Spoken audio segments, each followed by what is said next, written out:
guys! Good morning! Welcome to my channel. For today's video, isi-share ko sa inyo kung saan ako pariban dito sa Hong Kong. Para kung gusto nyong magpariban guys, pwedeng-pwede nyo silang puntahan. And sabi ko sa kanila is, ibablog ko yung salon nila kapag maganda yung gawa nila. So, dahil maganda naman siya guys, nakikita nyo naman. At makikita nyo yung old kong hair. Papakita ko sa inyo. Then, ito siya. Tadaan! Itong Infinity Salon. So, disclaimer lang guys, wala akong commission dito. Ito ay gusto ko lang i-promote din yung kanilang salon na talaga namang maganda yung quality ng kanilang pagkakagawa. At kung kayo pala ay pupunta doon, kailangan nyong magbaon ng mahabang pasensya kasi sobrang dami talaga yung kanilang customer doon sa salon. So ito yon, Infinity Salon, dyan sa may Central. Matatagpuan nyo siya sa 3rd floor, Faiman Building, number 2, Lee Yun Street, Central, 2nd Ali. So, hindi ko kasi nakuha na ng video nang papunta ako doon. Pero, nung pauwi ako ay nakapagkuha ako ng video. And, may papri silang tinapay guys. Meron silang papring coffee sa mga nagugutom kasi nga kailangan nyo ng mahabang pasensya para matapos ang inyong magandang buhok. Tiyagaan lang, kumbaga tiis ganda. Then meron silang ibibigay ng ganito na kapag ikaw ay naka 5 na, then magkakaroon ka ng free hot oil. So ikikip mo lang tong card na to para kung sakaling maka 5 ka o meron ka ng free hot oil sa kanila. Okay? So, ito na yung way kung paano pumunta guys. Please watch this.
Ulan.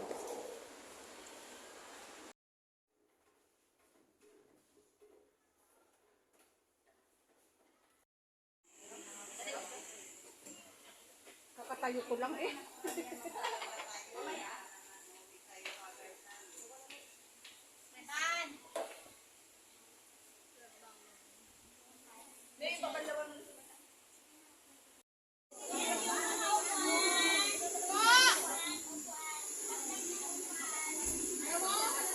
Lalarga na tayo. Dami na.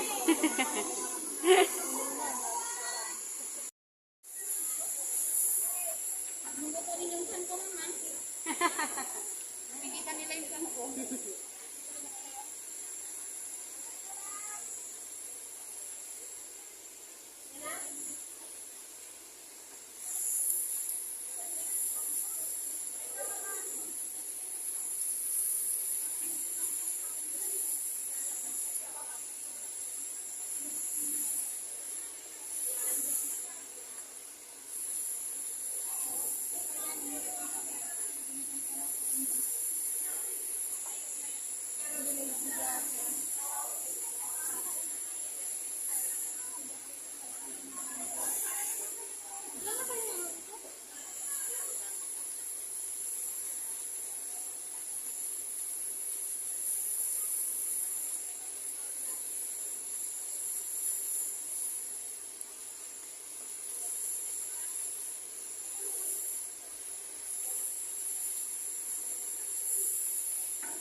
Next. Upo ka lang dyan.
May number 2 dito, hindi. Number 1 number 2 ha, walang mamay na dito. Number 2.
Ikaw.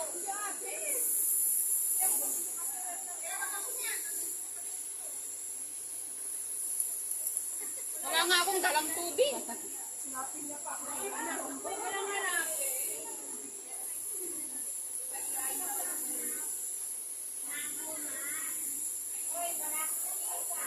Pag maligo, ganyan lang ang tubig dapat. Yes.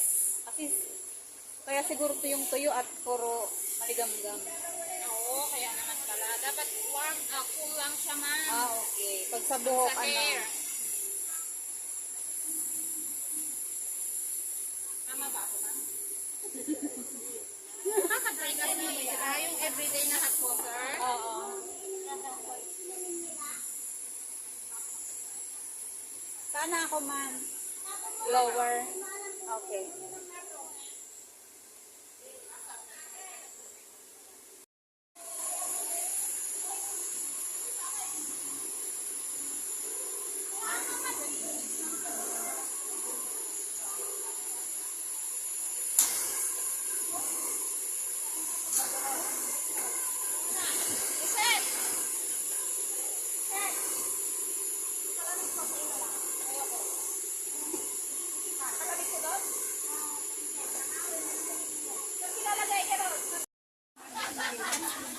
Mga Chinese na nakakalago.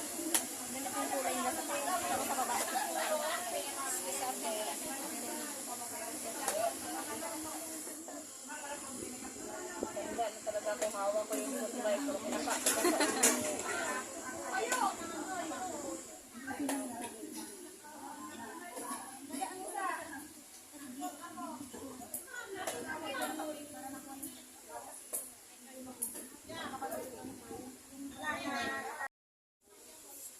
Init, parang inferno.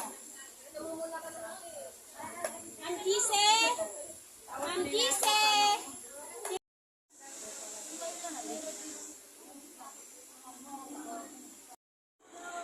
So, ayan. Natapos na tayo magpa-reband, guys. Itong video ko na to ay pauwi na ako. Hindi ko nakuhanan nung papunta pa lang. Hanapin nyo lang to, guys. Yan. Pabalik na ako ngayon ng MTR. Malapit lang siya sa may 7-Eleven.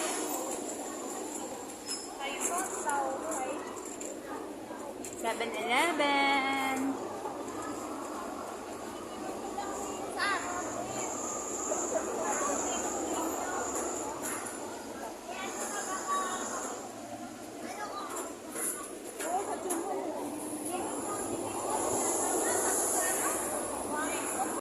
Ayan, bagong ribbon tayo, guys. Nakakabasa pa lang kapag nagpapa-ribbon.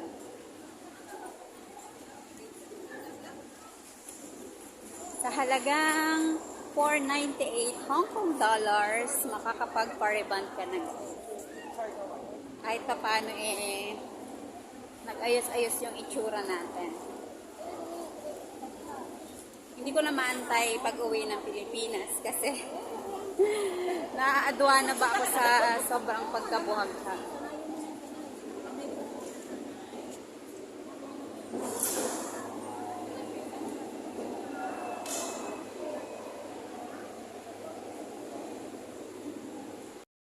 So, ayun na guys, nakita nyo na kung gaano kadami yung tao doon sa salon.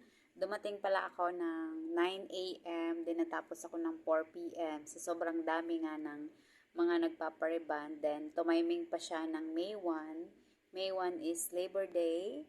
Kaya, holiday din namin mga domestic helper. Kaya, paggawa na kayo ng buhok guys. Ayan, kitang-kita nyo naman yung good quality. Nagulat yung amo ko. Sabi ko, nagpagupit lang ako. Pero sabi niya, in-straight yung hair mo, magkano? Nagtanong si madam, kaya sabi ko 500. Okay siya guys. So, yung mga promo pala nila ay 498, 598, and 798. Depende yan sa ipapagawa nyo, kayo yung magde-decide. Then may mga ino-offer-offer pa silang iba. Kaya dahil pera nyo naman yan, kayo pa rin makakapag-decide. Okay? Thank you so much for watching. Share ko lang guys para yung mga hindi na nagagandahan sa kanilang buhok kagaya ko ay kahit papano makapagpariban tayo. Ito lang yung gift natin sa sarili natin. Okay? Thank you so much for watching. Please support my YouTube channel para lagi po kayong updated sa mga video na i-upload ko. Thank you so much. Bye-bye!